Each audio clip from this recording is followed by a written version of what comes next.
On the show in Wheelspin, we drive the soon-to-be-launched Mercedes-Benz CLA. In Going in Style, we bring you the action from this year's Spark Supercar show. On the launchpad, Datsun formally launches the Go Plus in India. And in Best of Luxury Driving, we drive the Mercedes-Benz E350 CDI to Ahmedabad to be part of the International Kite Festival.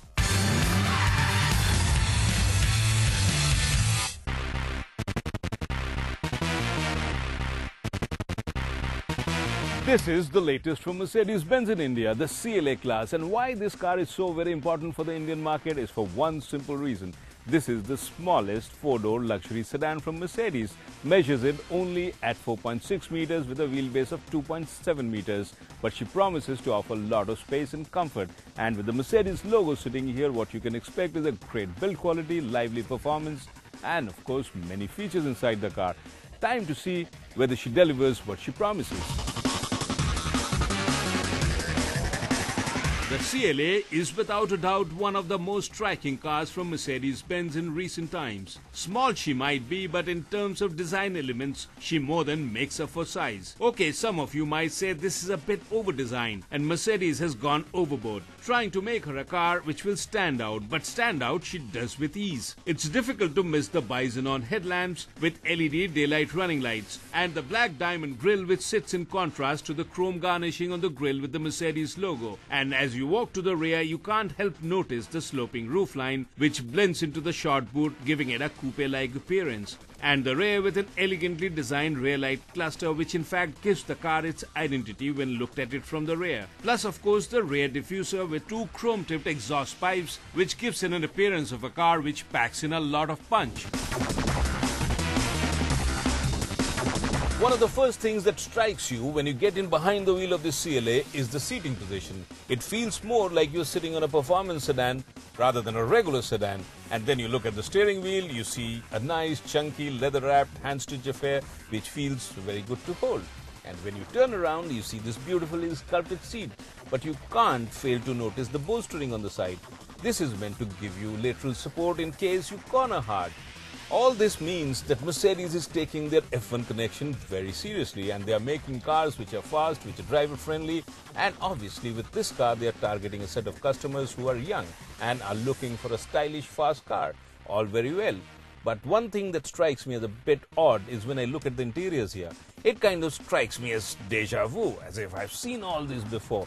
Not that it's unpleasant to look at, in fact it's quite pleasing to the eye, silver on black, nice, stylish.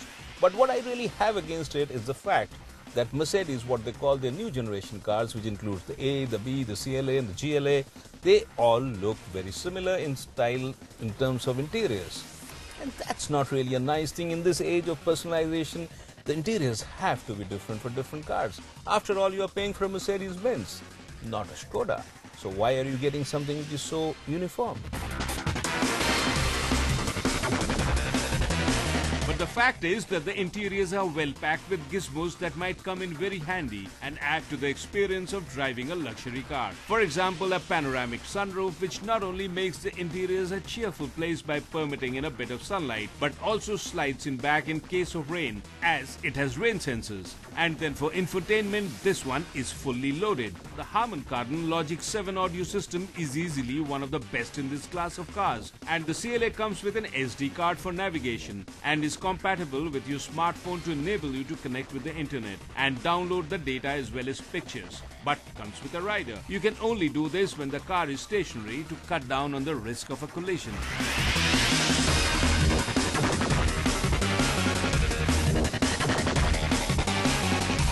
What really matters for a car in this segment is the rear seat space. Because no matter how keen a driver you are, there are times when you'd like to park yourself in the rear seat. So space does matter, and Mercedes here claims that the CLA has the longest wheelbase in its class. And sitting here, I tend to agree with it because there is plenty of knee room here, shoulder room as well as headroom. But the only problem I see is even if you fold this armrest here, the space you get here is just not enough for 3 adults, which again they claim is possible. But I think if you put the third adult here, that's going to be a rather tight squeeze. But other than that, you get pretty much everything. Cup holders for both the seats, a cubby hole to keep your mobile phone in, and even a 12-volt socket. The only thing that you don't get here is the rear seat air conditioning.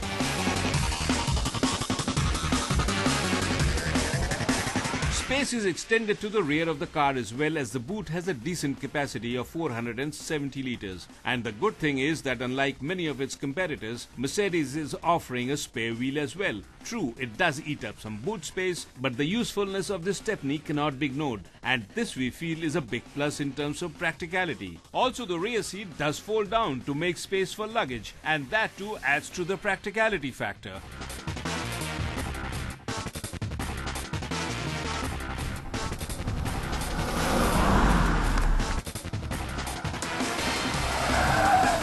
The CLA, as to be expected, will be sold in both the diesel as well as the petrol variants, and what you will get in the diesel variant is a 2.2 litre common rail engine, while as the petrol will have a 2 litre engine.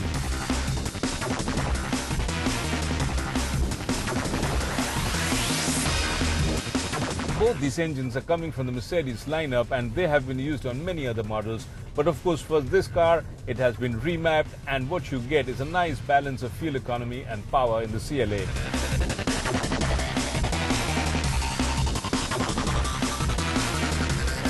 Once you start driving this CLA, you realize that the drive is quite enjoyable. The engine is very refined, power delivery is quite linear, and in terms of handling, it's a nice sorted out car and balances both the ride quality as well as the handling very well.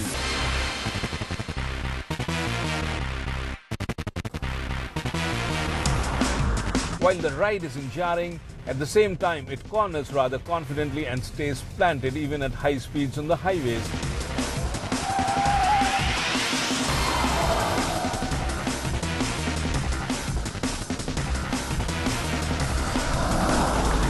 The CLA is one car, I think, which you will enjoy driving very much. It's small, it's compact, and there is abundance of power. What I am driving today is, of course, the petrol engine, which is mated to a 7-speed dual-clutch transmission gearbox. The transmission comes with 3 modes, the Eco, the Sport, as well as the manual.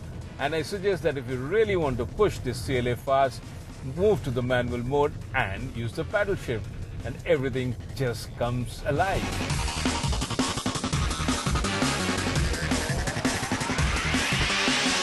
In terms of handling, I must say this is one of the Mercedes which takes to the corners quite well and stays very planted. And if you find yourself on a very twisty road, chances are you will enjoy the drive.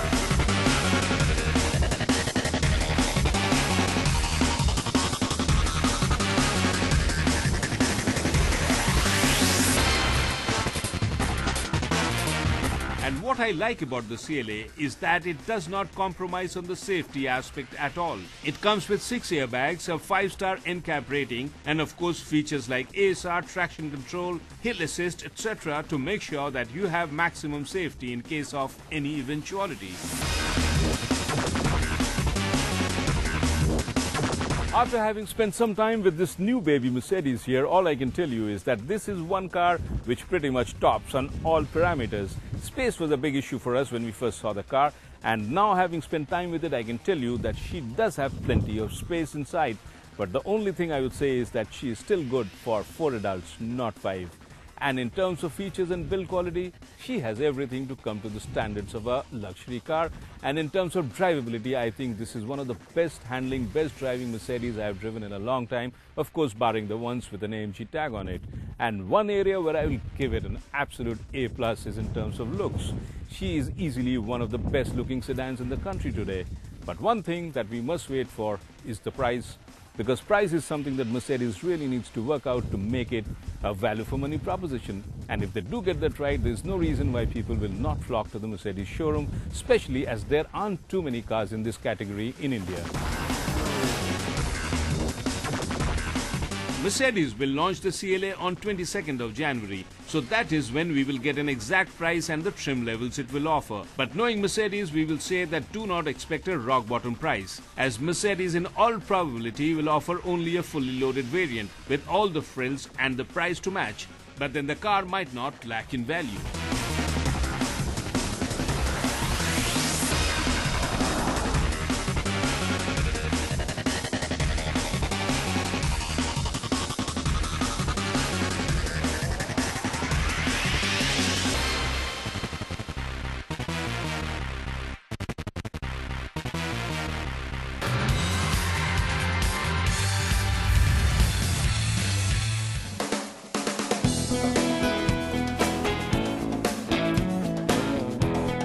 Mumbai's annual love affair with supercars via the Park Supercar Show took place in Mumbai recently. Organized by the Supercar Club of India with Gautam Harisinghania, chairman and MD of Raymond's as the founder. This is a club for those who have a supercar in their garage. And the annual initiative here is to get most of the members together along with their cars for a drive through Mumbai. And if as many as 100 supercars gather and drive together, there is bound to be a rumble which will be heard across the city, and this is exactly what happened.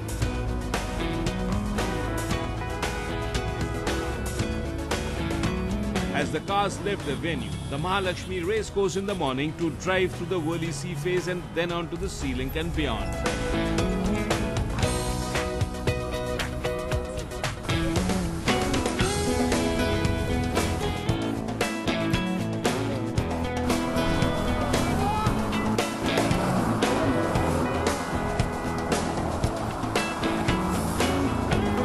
And of course, if the supercars gathered together, can superbikes be far behind? Of course not. And we had around 25 spectacular two-wheeler machines joining the supercars to add to the excitement.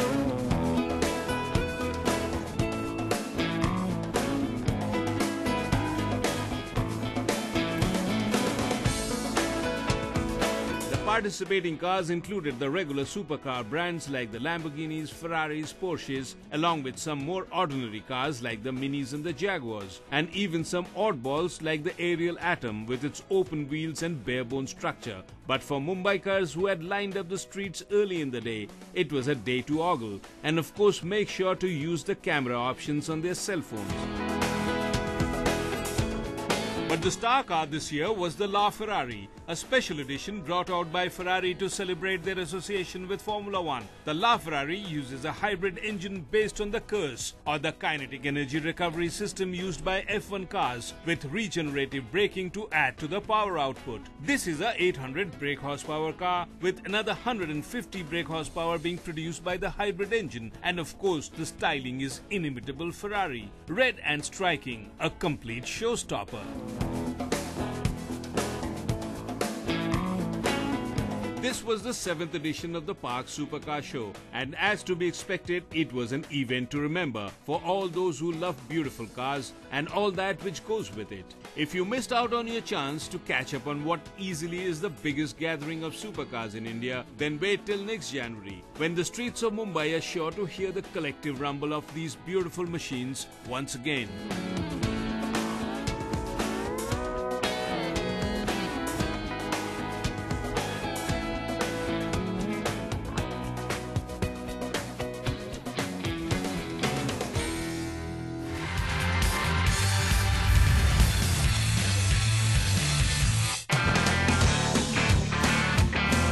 Datsun this week formally launched the Go Plus in India. The Go Plus uses the same platform as the regular Datsun GO as well as identical mechanicals, but where it differs is in terms of body style. The Go Plus is positioned as a compact family wagon, and what Datsun has done is to make it more spacious by adding an extra row of seat and styling it like an MPV. The result is that the Go Plus has become more versatile as compared to the Go. The Go Plus is powered by a 1.2-litre petrol engine churning out a modest 68 PS of peak power. But Datsun has ensured that the car catches the attention of potential buyers by putting a competitive price tag on it. The Go Plus will be available in 4 variants, with the prices starting for the base model at Rs 3.79 lakhs, while the top variant will be priced at Rs 4.61 lakhs ex-showroom Delhi.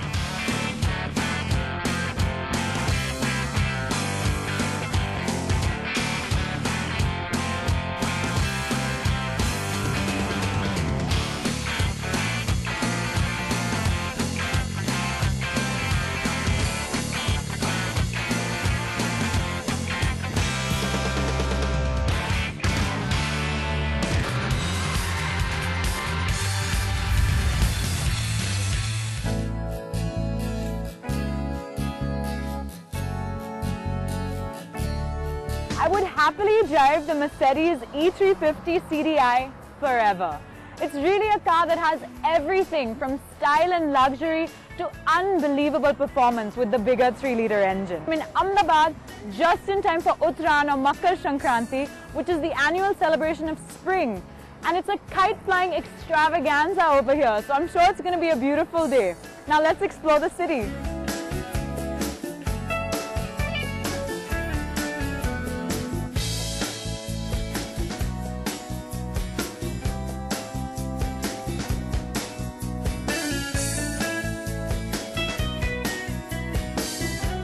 On the 14th of January every year, the skies in Ahmedabad take on a colourful hue as the city comes together to celebrate Uttaran. In fact, it's now called the International Kite Flying Festival and attracts visitors from all over. I'm hoping to pick up some kites before driving around to discover where all the kite flying action is.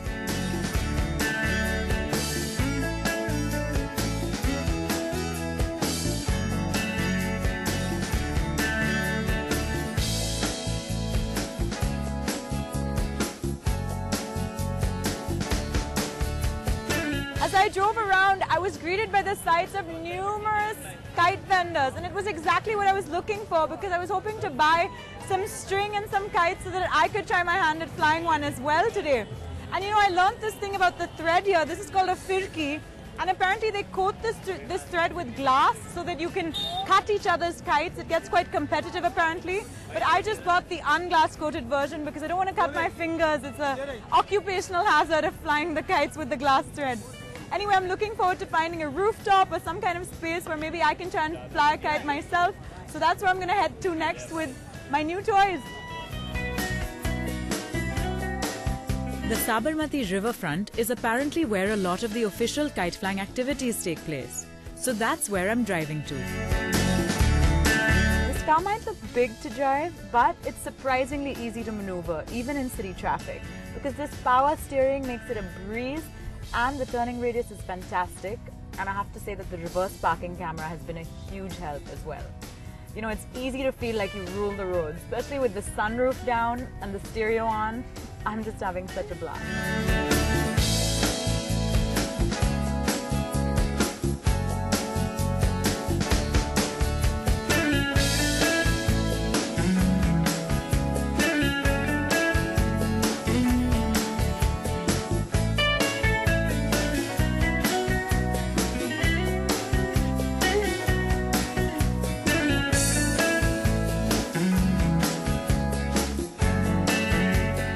To the Sabarmati riverfront, which is where all the action is. It's the official ground of the International Kite Flying Festival, and as you can see, there's hundreds of people here who brought their kites and their firkis and they're having a great time. I thought I'm going to have to try my hand at this since I'm here on this special day. So let's see if I can get a kite up in the air. Time to try.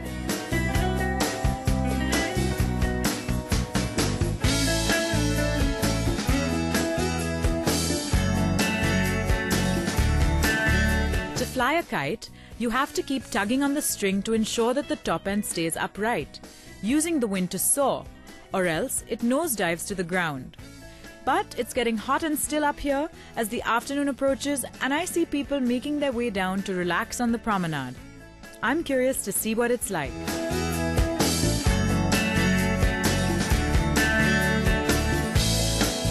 When it gets too hot and sunny up on the riverfront grounds, it seems like people take a break from the kite flying and come to the promenade below. And it's really such a beautiful place because you can take a boat ride or just chill on one of the benches by the river. I think the Sabarmati Riverfront project is an incredibly impressive one. It's the most impressive urban design project I've seen in India recently, and I definitely think it's one more reason that Ahmedabadis are very proud of their state.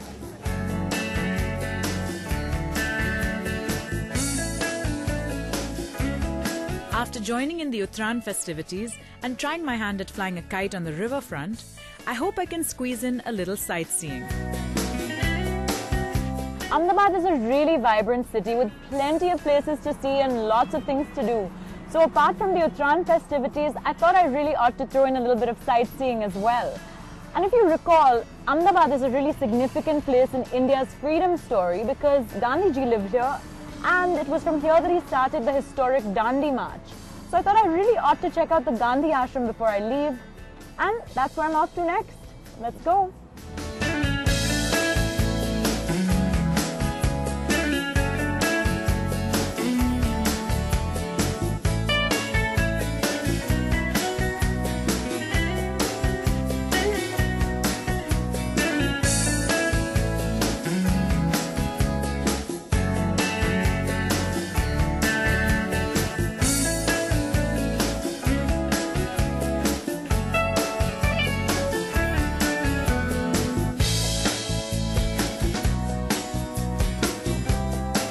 The ashram, located on the banks of the Sabarmati River, were Gandhiji's headquarters during India's freedom struggle.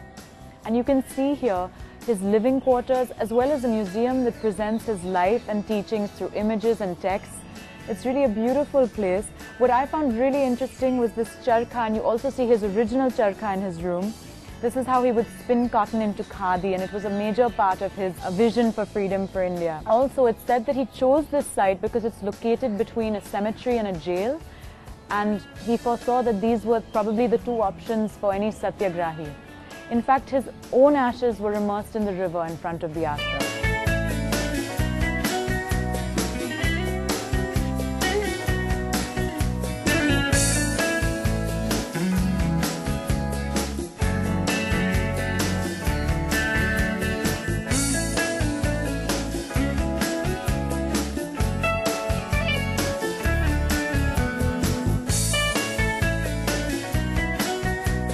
My day was already coming to an end, and as I headed to the airport, I caught a glimpse of the city celebrating privately from their terraces, a charming contrast to the hustle-bustle of the public celebration on the waterfront. It was lovely to see so many families enjoy the kite-flying tradition with their children, even right from their own homes.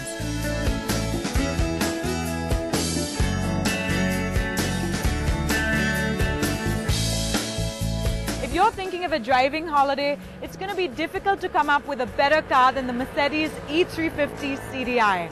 She's just unparalleled in terms of comfort and luxury, and she's such a smooth drive. I have to say that it definitely added some major sparkle to my travels. And I highly recommend coming to Ahmedabad if you can in the winter months. Even if you've missed Uttarayan, it's just such a good time of year to come by because the temperatures are so pleasant and it gets so hot as we get closer to the summer. I hope I can come back here next year for Uttarayan. I had such a good time flying kites. I think I still have a long way to go though before I can fly one well myself, but I had some friendly people help me out. And I'm looking forward to seeing more of the country over the next few weeks. I hope to catch you next week again at an exciting destination.